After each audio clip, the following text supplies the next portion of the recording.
It's the week 2 edition of the Phil Steele Show. I'm Trip Hurd. I've got David Kahn with me alongside of Phil Steele. First off, just want to thank everyone for watching on YouTube. I think that's the most views we've ever had on one of these videos. So really appreciate you watching on the Varsity channel on YouTube. And of course, the downloads for the podcast as well. I can tell you this, week 1, the football season is getting close when this bad boy hits the shelves right here, when we get the Phil Steele preview. But it's officially back when Phil tweets and he's got the 12 TVs and this time only one commercial. But it's great to be back, Phil. How you doing, man? How'd week 1 treat you? Week 1 had its ups and downs, but overall it's good to have football back, isn't it? Absolutely.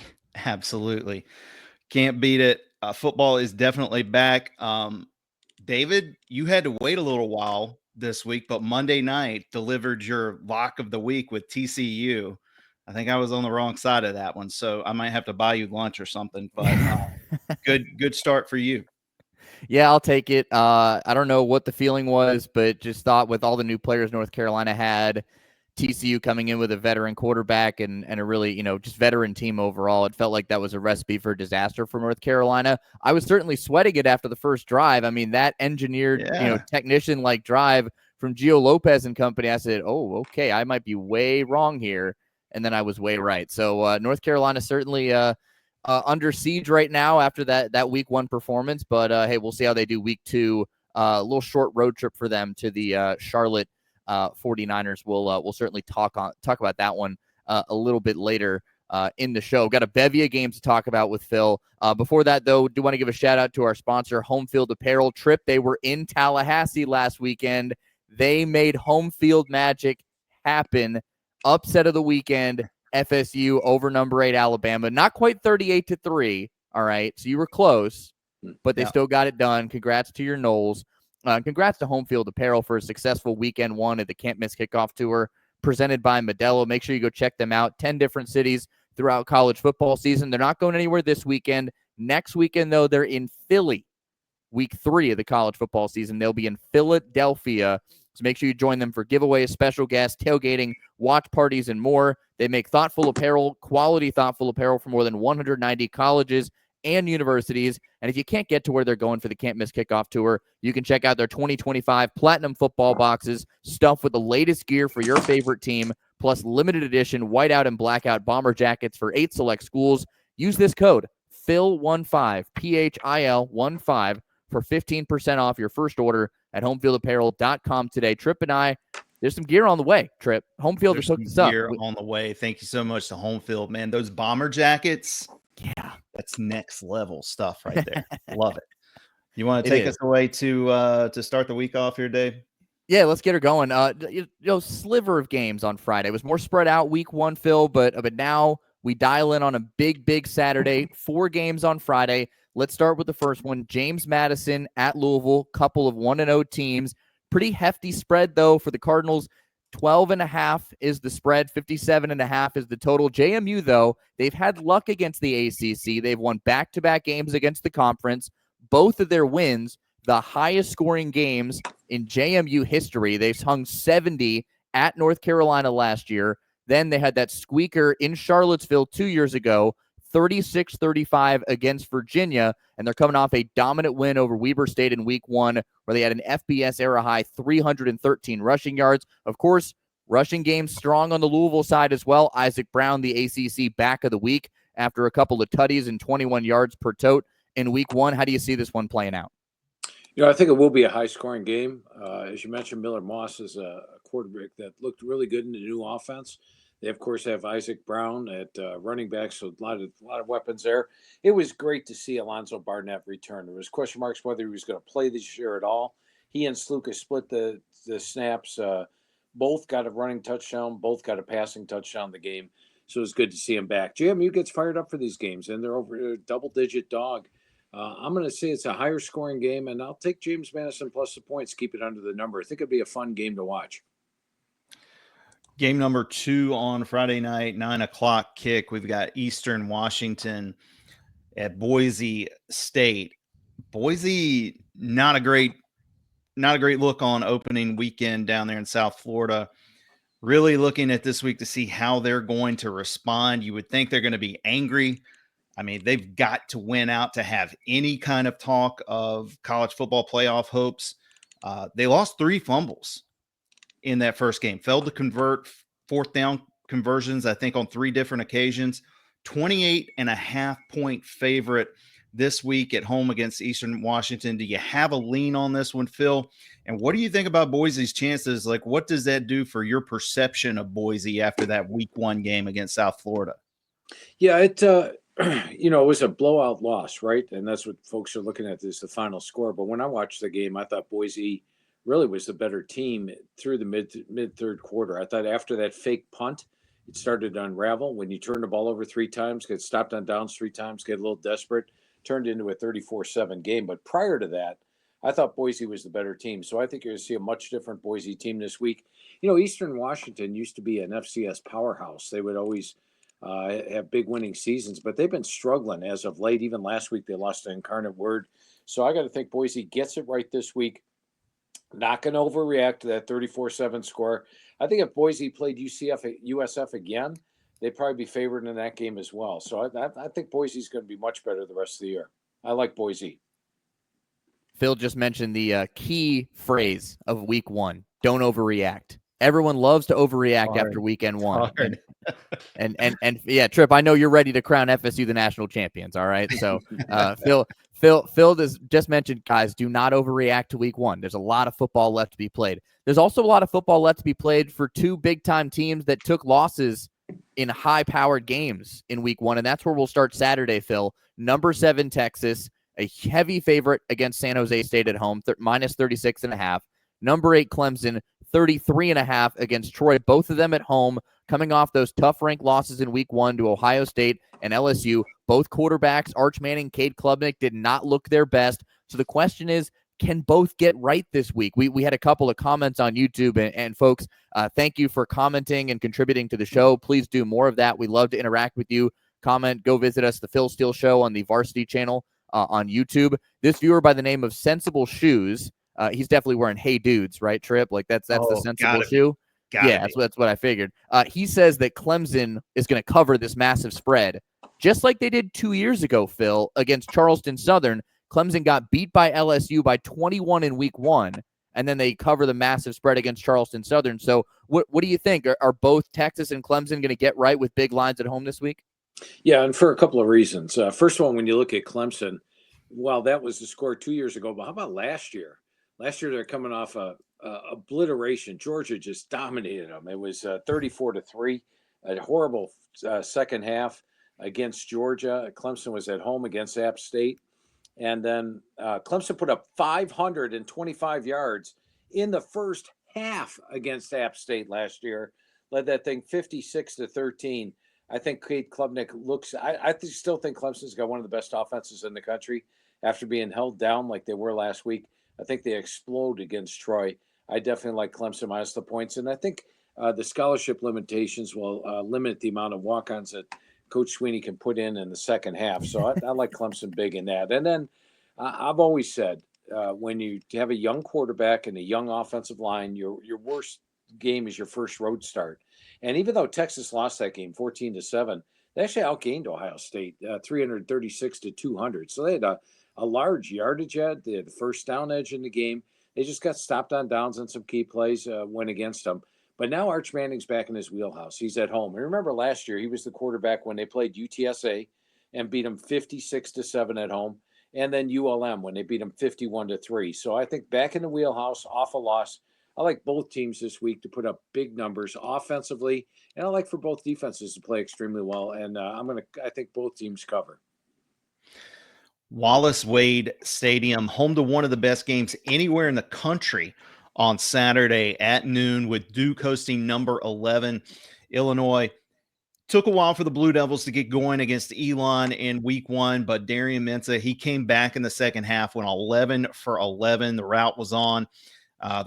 Very early for the Illini last week. They topped Western Illinois 52-3.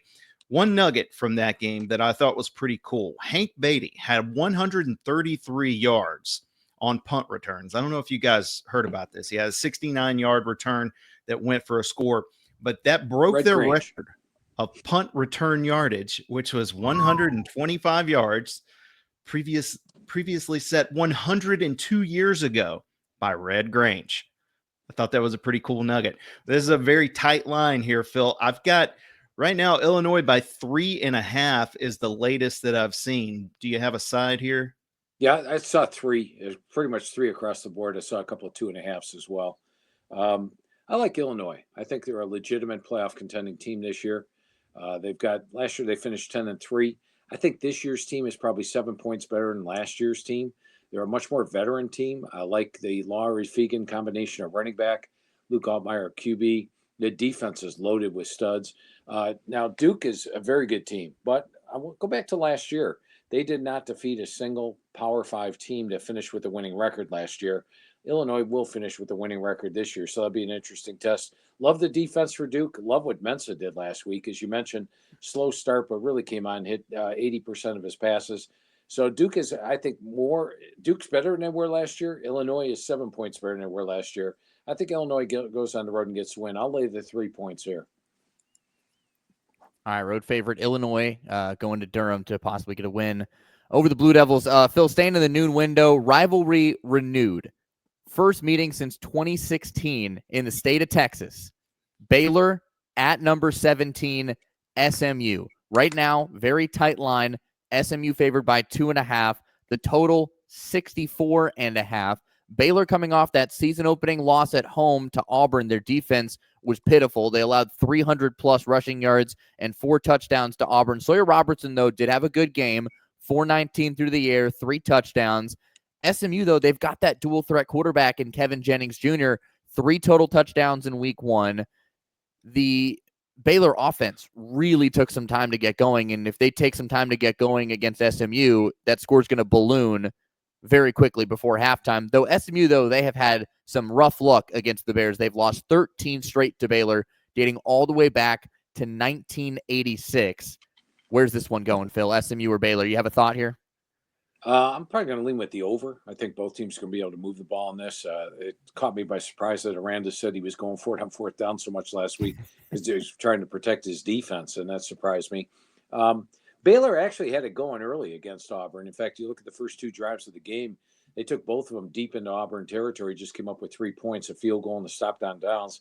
I think they had a 135-10 yard edge after 2 possessions of the game.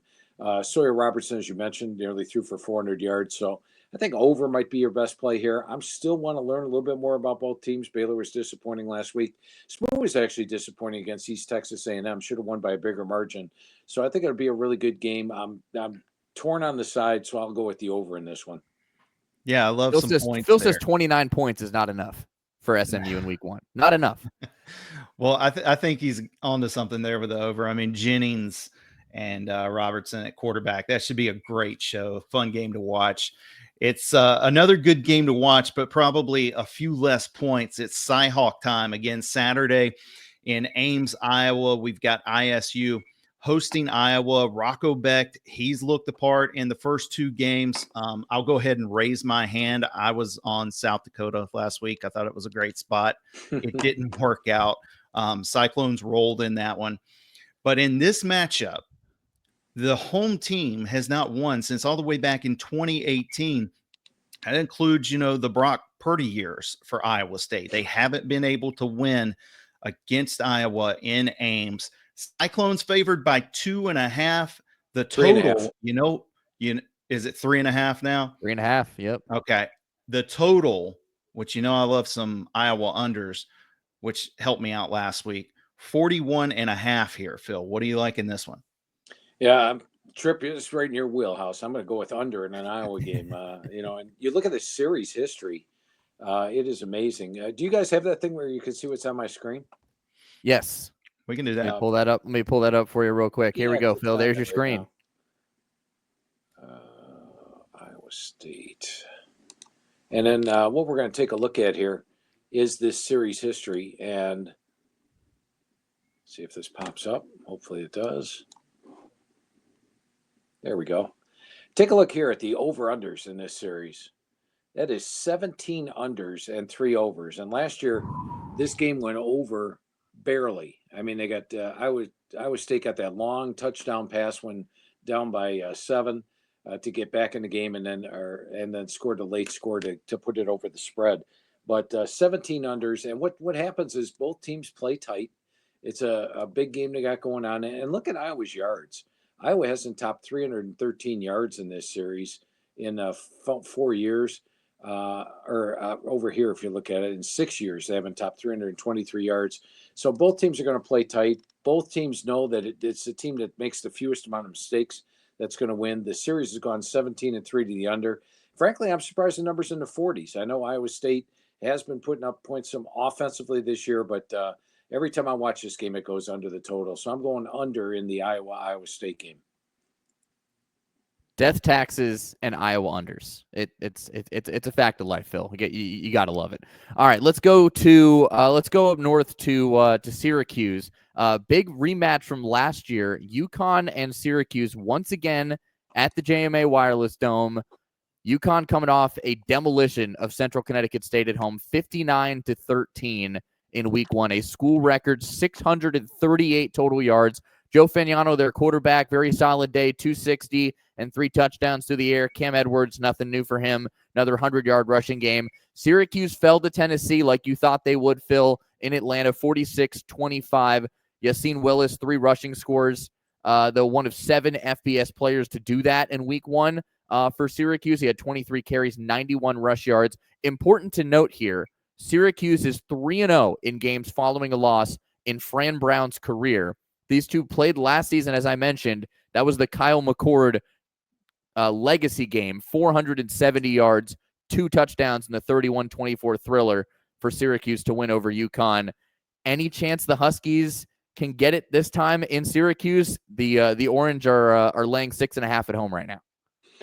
Well, I'm going to let one of you guys pick this game. I'm right at the spread on it. And here's the note I have. I think Connecticut is an improved team over last year, and I do think Syracuse is weaker.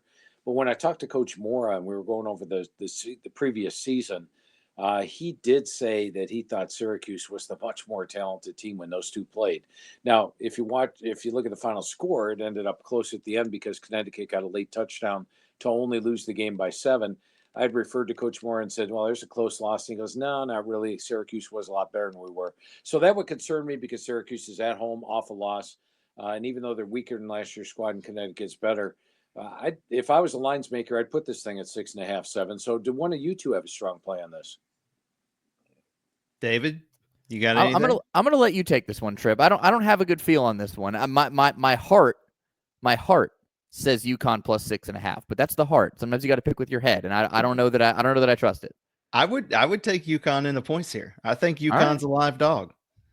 Okay, there we go. All right, Yukon live dog plus 6.5. Says it.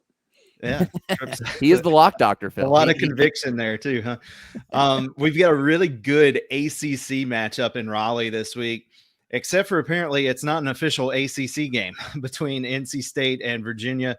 But both these teams did come away with wins in week 1. NC State maybe a little more anxious in the fourth quarter. They kind of had to hang on against East Carolina. UVA, on the other hand, they rolled Coastal Carolina 48-7. New signal caller, Chandler Morris, he played well, but he did leave with an injury to his left shoulder. Coach Elliott says he expects him to play this week, but definitely something we want to keep an eye on. Wolfpack, a 2.5-point home favorite here, Phil. Do you have a side on this? You know, in the preseason, I thought that NC State would be about a 6 to 7 point favorite in the game. And I was like, oh, I like Virginia. There's a lot of angles lining up on Virginia. NC State's not a good home favorite. Virginia's a good away dog. Series history says take the dog. A lot of upsets in the series. But the line's 2.5 for God's sake. And, you know, NC State is a good team. They're under the radar. And last week, I thought they were dominating East Carolina. A couple big plays got East Carolina back in the game. So now that the spread is so cheap and it's under 3, I think NC State wins the game by 3. So as long as you get it under 3, if you get a spread of 3.5, I'll take Virginia. 2.5, I'll take NC State. I'm going to say NC State wins the game by 3. Okay. There we go. Last one in the noon window, Phil. Battle of the two most recent Conference USA champions. You have Liberty at 1-0, favored by 7.5 on the road at Jacksonville State, who dropped their opener. Almost pulled off the upset, though, on the road at UCF. They had a 10-3 lead with 12 minutes to go. They lost 17-10 in the debut for their new head coach, Charles Kelly, who started back at Jacksonville State back in 1994 as an assistant. This is his first time as the head man. Liberty, meanwhile, a 28-7 win over Maine in week 1. They pulled away late, too. 3 touchdowns in the final 10.5 after being tied at 7. They're looking to win their road opener for the 6th straight season. Liberty at Jacksonville State. Battle for the CUSA crown. Who you got? Liberty did it again. All last year, they played down to the level of their opponent. And as you mentioned, they needed 3 scores in the fourth quarter to come away with 28 points last week. So it was disappointing as always. But they're not going to play down. First of all, they're only a 7-point favorite in the game. Second thing is, last year, Jacksonville State upset them. So they're playing with legitimate revenge.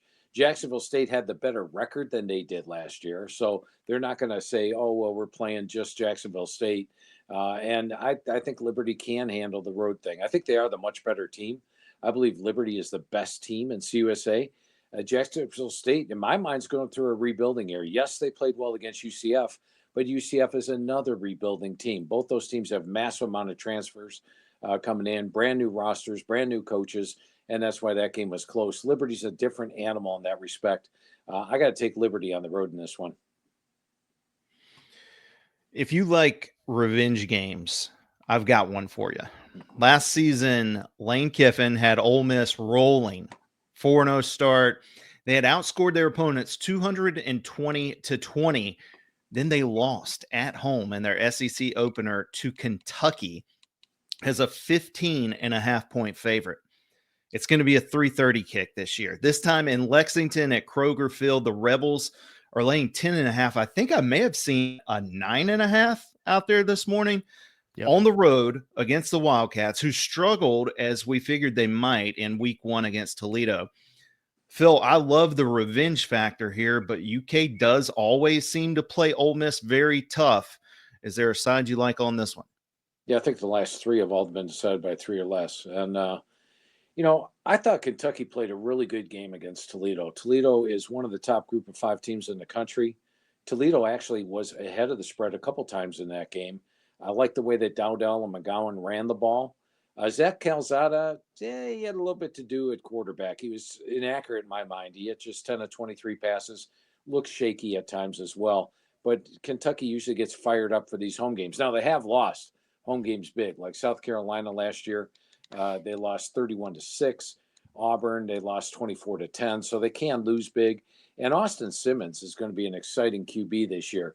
I was surprised about the 2 interceptions against Georgia State last week, but he definitely has a lot of upside. So the revenge factor is clearly in Ole Miss's favor. I was hoping originally at the start of the year to get this one around 7, but the number is up there about 10.5. I would still lean with Ole Miss, though. Okay. Another game that is definitely favored to one side of things. Number 6, Oregon hosting Oklahoma State. And that's 2 Power 4 teams. And you go, well, why is that favored so heavily to one side? Well, besides the fact that Oregon whitewashed Montana State 59-13 in week 1, they've won 35 consecutive non-conference home games. It's the nation's longest active winning streak. Dante Moore looks solid. The offense never punted. Their defense was stingy against Montana State. Then you go over to the Oklahoma State side of things.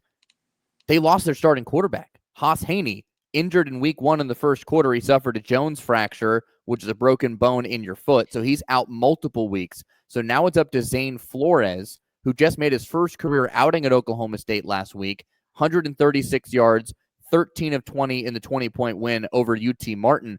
But this is a whole different animal. This is number 6 Oregon, not UT Martin. Oklahoma State, though, I will say Mike Gundy is tied for top among active FBS coaches against AP Top 25 with Dabo Swinney with 40 wins.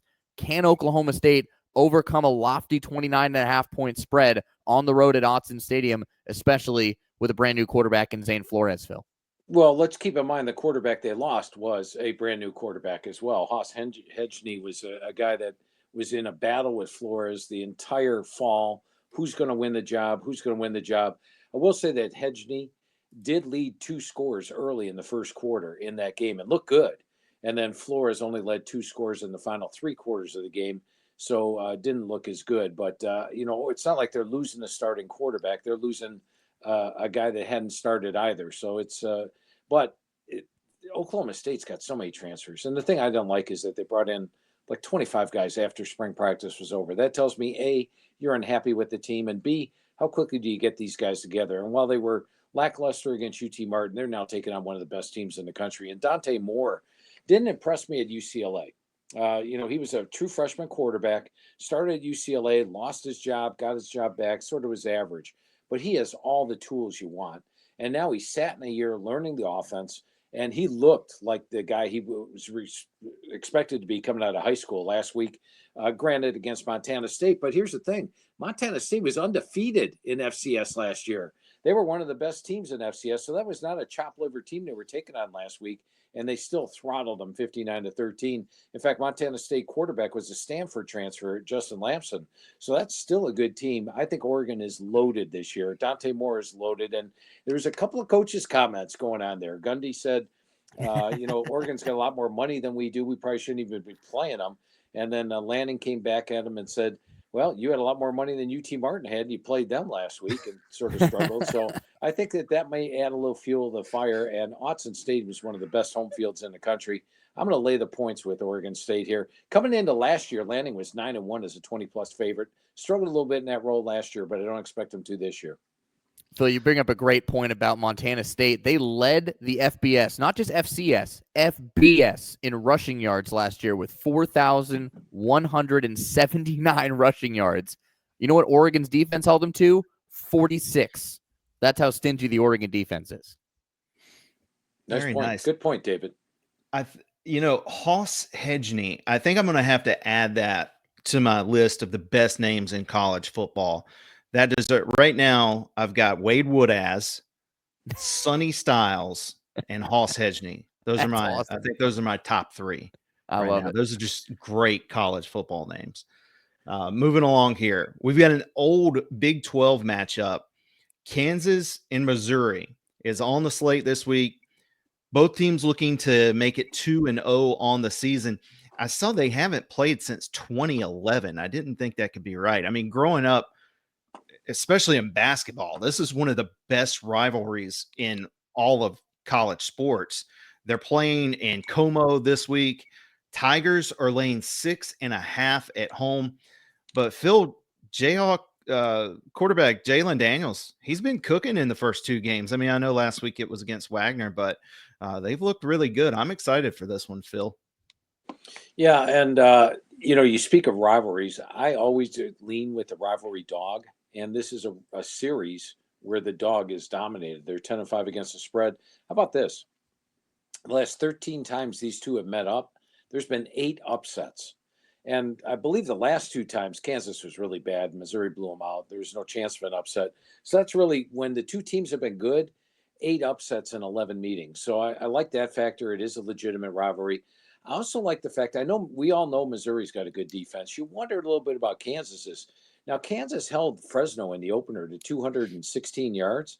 Fresno last week put up over 500 yards against Georgia Southern. And then last week they held Wagner, but to 143. So they're playing good D. You look at the quarterback situation, you got Bo Pribula. I like Bo Pribula, but this is his first big game as a starting quarterback. Meanwhile, Jalen Daniels is a veteran QB, and as David mentioned, has done well this year. 7 touchdowns, 1 interception. So I like the fact Daniels is playing well, and it's a rivalry game. I think it's going to be a close game down on the wire. I'm going to take Kansas plus the points. I have seen 7 at different times, and as you know, 7, 6.5 different numbers. So if you're shopping around and you can grab a 7, make sure you grab it because that could be important at the end. Phil, you just hit on my lock of the week. Kansas plus 6.5. Oh, wow. Here he comes, the hammer.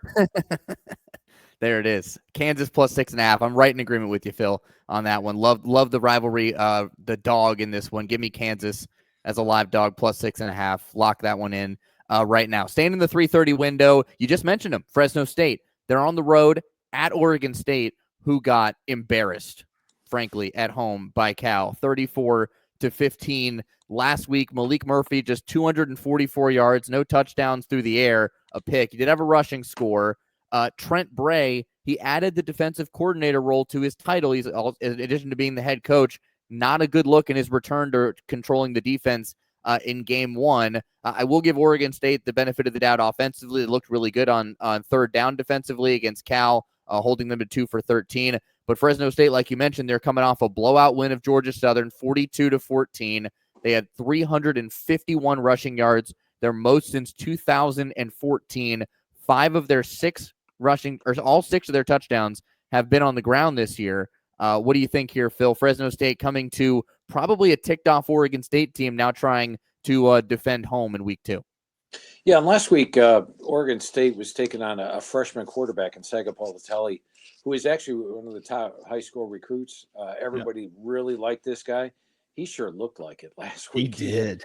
67% of his passes, 3-0 ratio, throws a pretty ball, dissected the defense.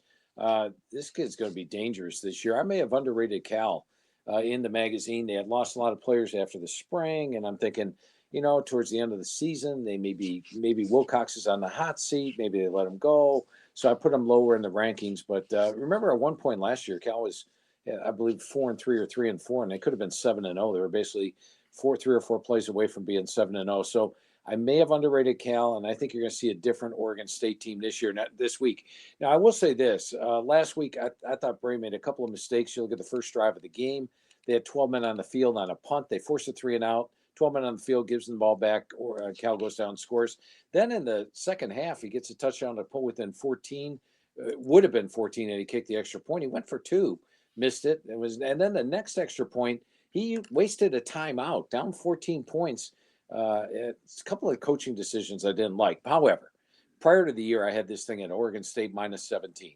And I'm not going to overreact and think, okay, Oregon State didn't look good last week. Fresno put up 50 points. Remember, they trailed that game against Georgia Southern 14-13 at the half. It was a great second half in that game. So this is probably your overreaction play of the week would be to take Oregon State, who I would have had a 17-point favorite prior to the year. They're only laying 3 because of last week's results. Take the Beavers in this one at home. All right, take the Beavers to get right at home. Here's a big one in the later afternoon window, 4 p.m., one I'll be watching very closely. I'll be on the board for this one, Phil. West Virginia at Ohio. The Mountaineers winning handily at home in week 1 versus Robert Morris. It was 10-3 at halftime. Things were getting tight at Milan Puskar Stadium for Rich Rodriguez fan base, but they pulled off a 35-0 blanking in the second half, 45-3. They came out firing 625 yards of total offense, their most in a season opener since 2012. Ohio put up a really tough fight in their opener at Rutgers back on Thursday, losing by 3, 34-31. But you remember, Phil, you just talked about scores at halftime. Ohio trailed Rutgers by 14 at halftime, 31-17. They only allowed 3 points in the second half on the road and a charged-up environment in Piscataway. And how about Parker Navarro, Mid-American Conference Offensive Player of the Week, 4 total touchdowns. He had 8 different receivers, and that defense looked really feisty for the Bobcats under Brian Smith in his first year as the head coach, led by Adonis Williams Jr. with 11 total tackles. It's these two teams' first meeting in Athens since 1949. Right now, West Virginia, a 3.5-point favorite on the road. The total's the one I'm more interested in, Phil, 60.5. I might lean under in this game. Ooh. What do you think? Well, I actually lean with the over in that. Okay. So I would, if you take a look at last week, a couple notes about last week's games. West Virginia, you said 10-3 at the half. They had basically 300 yards at the half. They just fumbled, got stopped on. I mean, they were moving the ball all over the field. They just didn't score. And then in the second half, they got up to it and scored. They run that fast-paced offense. The fumbles really affected them in the first half. With Ohio, they were actually trailing 31-14. There's 2 minutes and 36 seconds to go in the half, and they're pinned 3rd and 7 on their own 6-yard line, and they converted a key first down. Then they went down and scored a touchdown. Then they got the ball out in the second half, scored another touchdown, and all of a sudden what looked like a possible blowout was a 7-point game. Ohio drove again. the thing that impressed me in that game was Parker Navarro. This guy is an underrated QB. He can hurt you on the run. He can hurt you on the pass. And he can especially hurt you when he's running and throws the football. I think it's going to be tough for West Virginia to stop it. On the flip side of the coin, you got Rich Rod's offense that's going to be moving fast-paced the whole game. I think they put points on the board. And with Ohio, if you take a look at how their defense does in games early in the season, and this year they lost basically their entire defensive front seven, they give up a lot of yards, a lot of points early. And then when MAC play comes up, they tighten down, and they're a much different unit. So I like the over in this one, but I also I'll take Ohio plus the points. Keep in mind, Ohio's right there by the border with West Virginia. West Virginia's going to have a good amount of fans on hand. When you turn this one on, you're probably going to see like 60-40 for the crowd. I know West Virginia bought a lot of tickets. They were buying season tickets for Ohio. It was Yes. $55 for a season ticket. West Virginia fans are buying those just to go to the game. So I think it's going to be a fun, competitive game. Yep, high total. I think that will be a fun one to watch there. Phil, moving along, 4:15 kick for Florida and South Florida. The Gators look good in week one. It was kind of a layup game against Long Island, so it should be no surprise there. But South Florida, we've already mentioned them. They surprised Boise State, really impressive fashion. Last week, Byron Brown, man, he was tough against the Broncos. Threw for 210, ran for 43 yards and a couple of scores. Phil, what are the chances? Do you think the Bulls can recreate any of that success they had last week in the Swamp on Saturday? You know, I'm going to take Florida in this one. Florida's got my number 5 rated offensive line. They got my number 10 rated defensive line. Strong at the line of scrimmage. As mentioned, if you watch the Boise South Florida game, I thought through 2.5 quarters, Boise was clearly the better team, but then things unraveled on the fake punt for a touchdown. And then all of a sudden they started going for it on 4th down, fumbling the football, and the thing turned into a blowout. But South Florida didn't dominate Boise. Florida did dominate Long Island. Granted, it's Long Island, but they allowed 2 first downs last week. And I think they're probably upset at one of them. So, I mean, this is a really good Florida team. And the thing I like here is that if they do bring Lagway to the bench, they've got Tramel Jones comes off the bench. He's a very highly touted quarterback. He led 3 scoring drives for him against Long Island. So even if you're up 24 and you're wondering about the backups, I think Florida plays South Florida even up at the end with Tramel Jones at QB. All right, we head into the late night now, Phil. You're probably cracking open another one of those Diet Mountain Dews, which, you know what? Let's ask the question. How many Diet Mountain Dews did you have on weekend one? 15 to 20, I would have to say. Let's go. Least. I love that. They taste so good. It's hard not to. They're delicious. I mean, I would have done the same thing, but plus 12.5 was the total, and you got to hammer the over on that one. So, all right, 15 to 20. Love that for Phil in week one. There'll be plenty more consumed in week two as we get into the late night. Western Kentucky at Toledo. We've already mentioned the Rockets in this episode.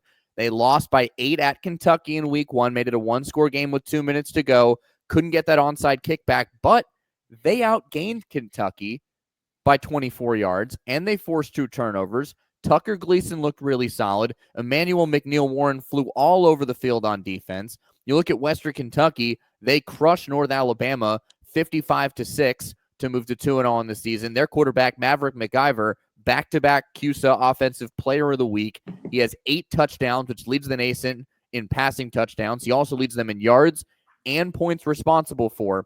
Western Kentucky has just been loading up on points, 96 combined over the first 2 games. But Toledo is a home favorite, minus 6.5 against a 2-0 Western Kentucky team. Where's this one headed, Phil? I like Toledo in this one for a couple of reasons. First of all, I do like what Maverick McIver's been doing, and you know, Coach Helton has captured lightning in a bottle twice. Remember, he brought in a transfer quarterback 2 years ago or 3 years ago, and put up nearly 5,000 yards passing with Bailey Zappi. He also had brought in Zappi's offensive coordinator with him.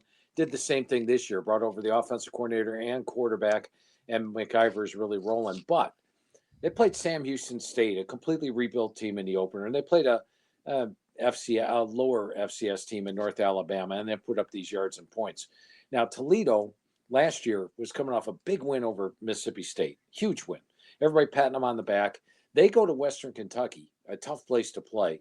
And when they were there, they're actually winning the game. And then there came a lightning delay. And after the lightning delay, Western Kentucky came back and beat them. So Toledo is actually playing with legitimate revenge. I think Toledo is still one of the top group of 5 teams out there, despite losing to Kentucky last week. They've got Tucker Gleason back. Last year, they were number 110 on my experience chart. This year, they're number 25. Western Kentucky, meanwhile, lost a ton to the transfer portal. Helton does a good job rebuilding, but I think you got better team at home with revenge. I'll take Toledo minus the points in this one. All right. So the theme of this week, we're not going to overreact to what we saw in week 1, right? So what we saw in Chapel Hill on Monday night was not great. Like DK called, TCU rolled. A lot of questions about the Tar Heels right now. They draw Charlotte this week on the road. The 49ers, they didn't look great in week 1 either, losing 34-11 against Appalachian State. This line has fallen down to 13.5. So, Phil, does that give you any interest in the Tar Heels now that we're getting it under 14 points here? Yeah, it does. I watched the App State game against Charlotte last week, and I thought App State pretty much dominated that game.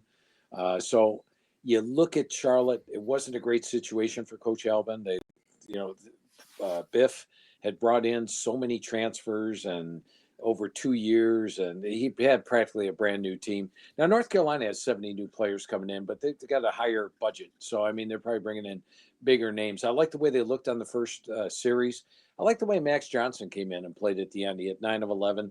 Granted, it was during garbage time, so it wasn't anything. But you don't look as they're not going to look as bad as they did. TCU is actually a really excellent team. The only reason I picked them as low as I did in the Big 12 is because of the schedule. They play 4 of the Big 12's toughest opponents on the road, so the schedule's pretty tough for TCU. And TCU is pretty pumped up for that because everybody was talking about North Carolina, nobody was talking about TCU. Now that the whole world is down on North Carolina, I can see them rebounding this week. And as you mentioned, Tripp, line value, you get it here. This thing would have been 21 probably in the opener, and you're laying less than 2 touchdowns here. North Carolina fans, had they bought the tickets after that opening game, they probably would have less fans traveling. But I got the feeling that a lot of them bought tickets to this game prior, so you're going to have a lot of North Carolina fans here. I'll take the Tar Heels to bounce back with a nice win. Yeah, Jerry Richardson Stadium is going to be painted Carolina blue. You better believe it here in week 2.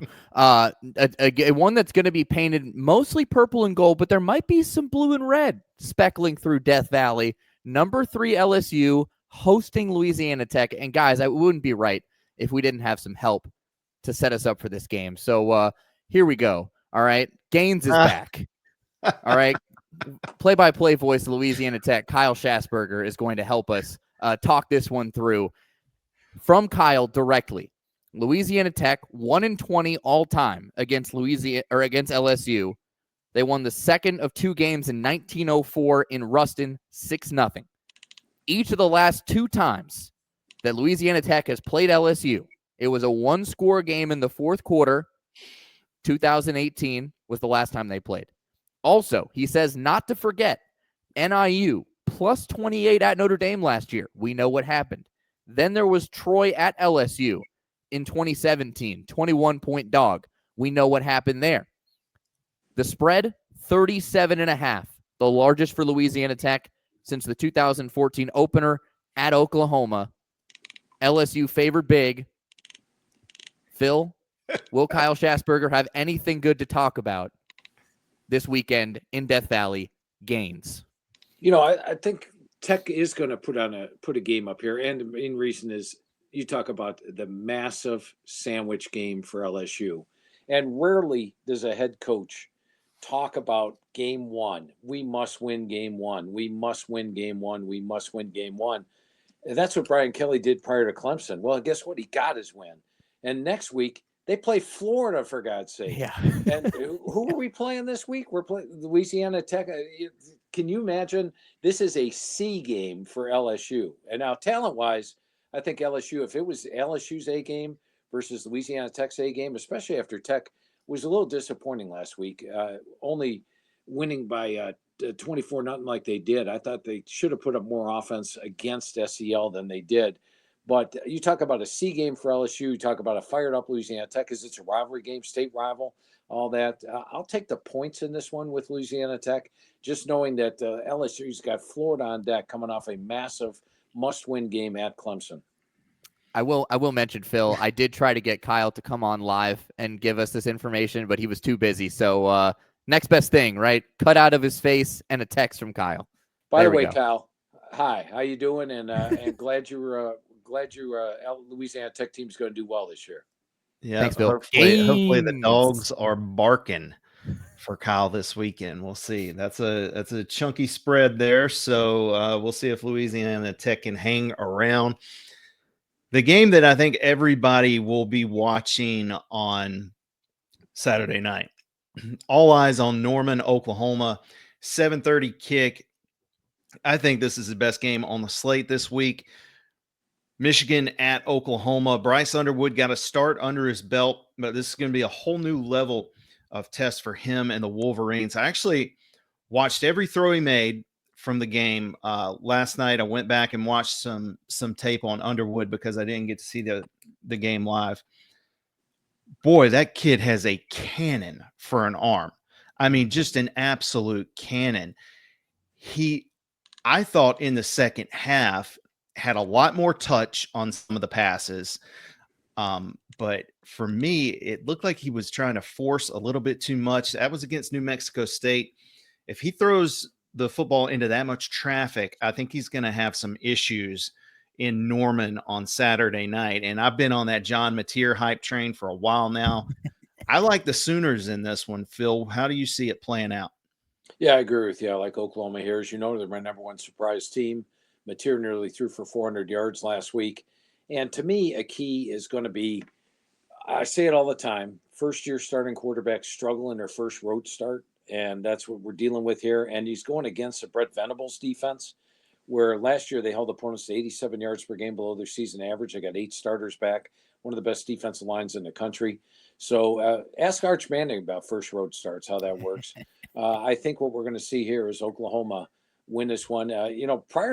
Prior to my magazine coming out, Michigan was a 3-point favorite in this game. Now you're not getting a lot of line value, but I still like Oklahoma in this one. Because they are my number one surprise team in the country. All right, final 4 games left to talk about, Phil, as we wrap up the Week 2 edition of the Phil Steele Show. Let's go to Blacksburg. Vanderbilt at Virginia Tech.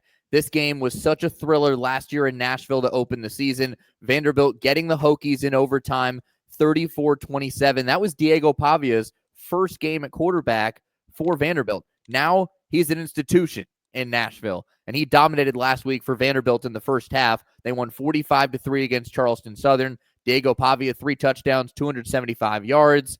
Virginia Tech, meanwhile, labored against South Carolina. They lost 24-11 in Atlanta.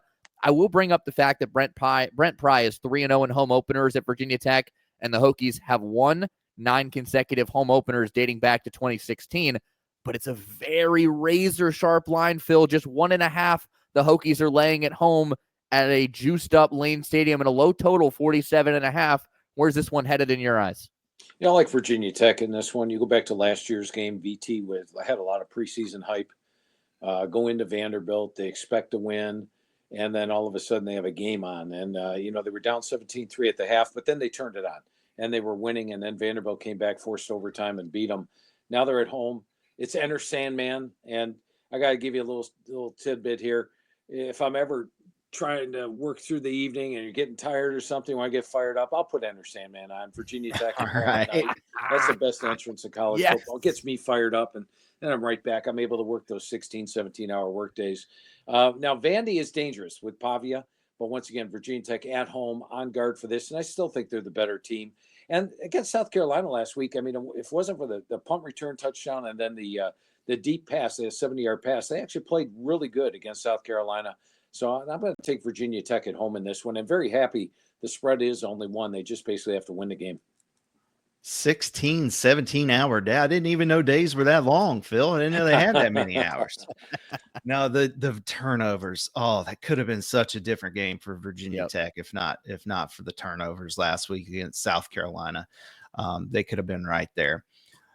Let's see, 8:00 UCLA at UNLV. Pretty interesting game here. Interesting line. UCLA didn't look good in week 1. Utah just kind of did whatever they wanted against the Bruins. The Rebels, on the other hand, they had their hands full in week 0 against Idaho State, but they looked better last week against Sam Houston. They won 38-21.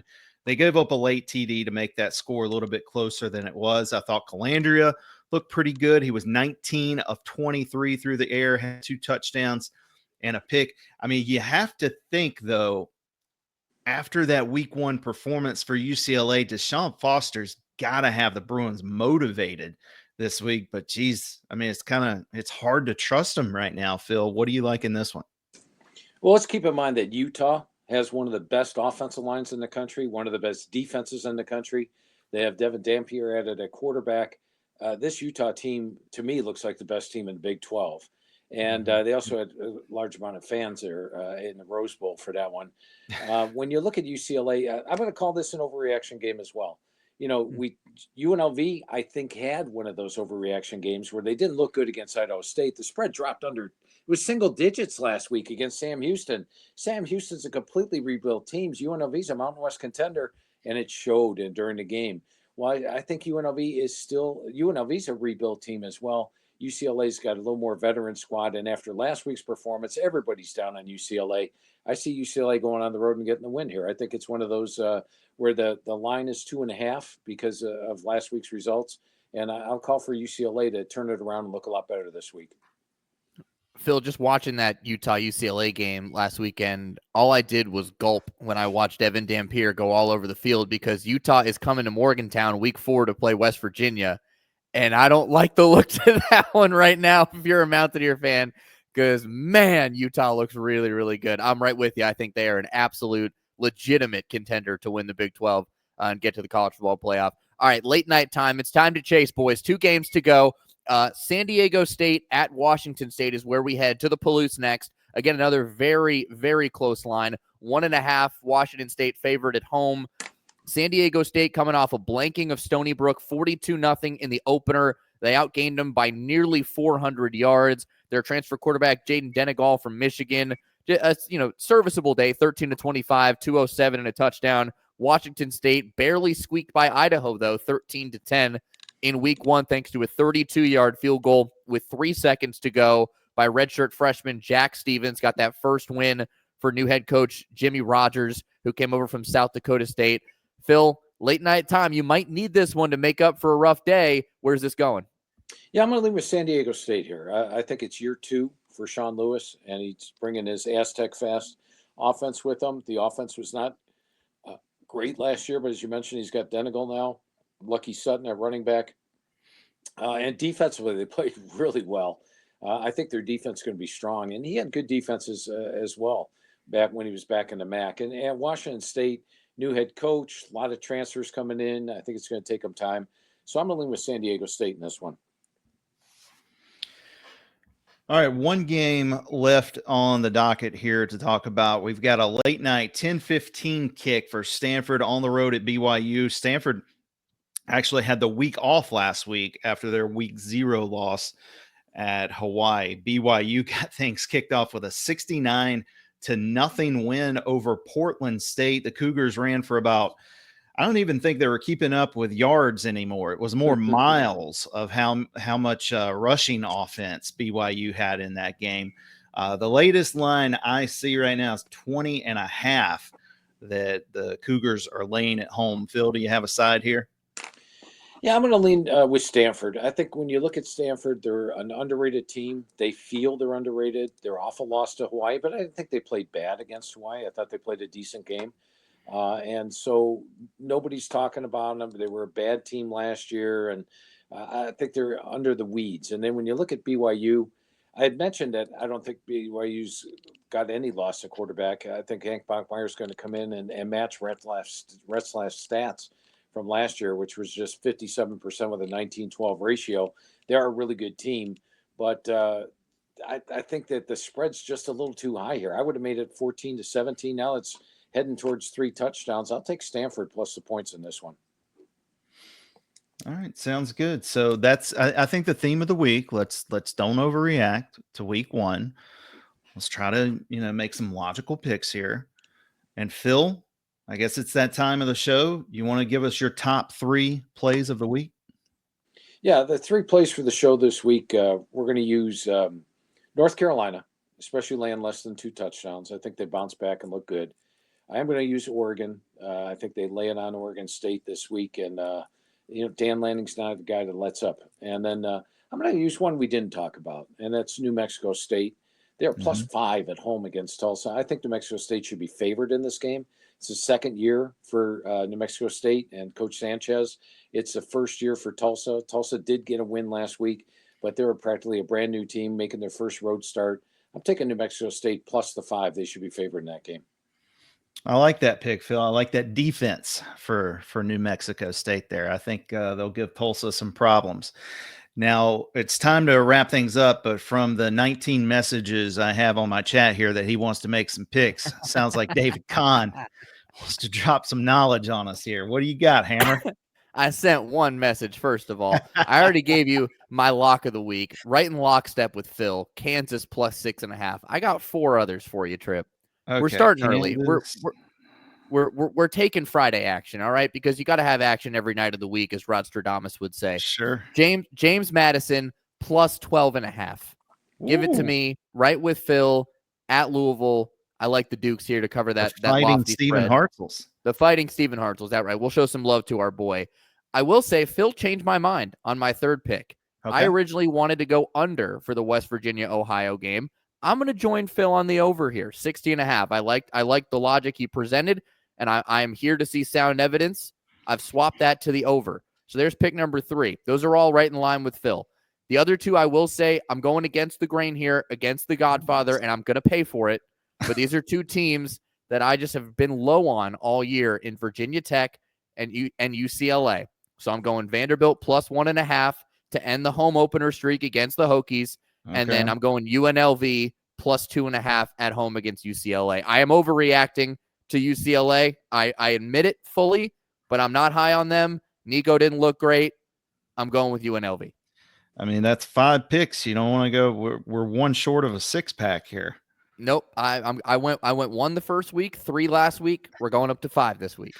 All right. I love it. One more shout out to our viewer. I can't remember the name. Sensible Shoes. Sensible Shoes. Yeah. I like the Clemson pick. I think that's a good pick. Yeah. I've got my eyes on Iowa. I think they could win straight up this week in the Cyhawk game. Might go back to the well one more time with Phil on Oregon State. And I really like Oklahoma too. I think they're going to get it done. I think it'll be a big win for the Sooners. Phil, do you have anything you want to plug before we get out of here? Up right now on philsteele.com, you get my Phil Steele Plus tour with selections. I've got 5 selections, 6 quick hitters, even an NFL play up there for you. So a lot more free plays, and it's complete with reasoning. I show you all the results and why with the Phil Steele Plus tour. So check that out right now. Go to philsteele.com and take the Phil Steele Plus tour. Absolutely. David, you want to give us one more home field? Tell us about that code again. Oh, yeah, of course, always. So homefieldapparel.com is the place to go. Phil15. You get 15% off your first order at homefieldapparel.com. Their gear is incredible. Quality, thoughtful apparel for more than 190 colleges and universities. Go to homefieldapparel.com. Get you hooked up. Platinum football boxes, whiteout, blackout bomber jackets. They got everything you could possibly want for all sports. Football, basketball, baseball, whatever you want it, they got it. And they're churning out more. Josh and his team do phenomenal work. So make sure you get yourself to homefieldapparel.com. Use that code PHIL15 for 15% off your first order. Really excited to have them be a part of the show this year. All right. That's a show, folks. We appreciate Home Field. We appreciate you guys watching and listening. Please, tell your friends, tell them about the show, and interact with us on YouTube. We really appreciate all the love, all the comments. Enjoy the games. Big slate here on week 2. We will catch you next Thursday for the week 3 edition of the Phil Steele Show.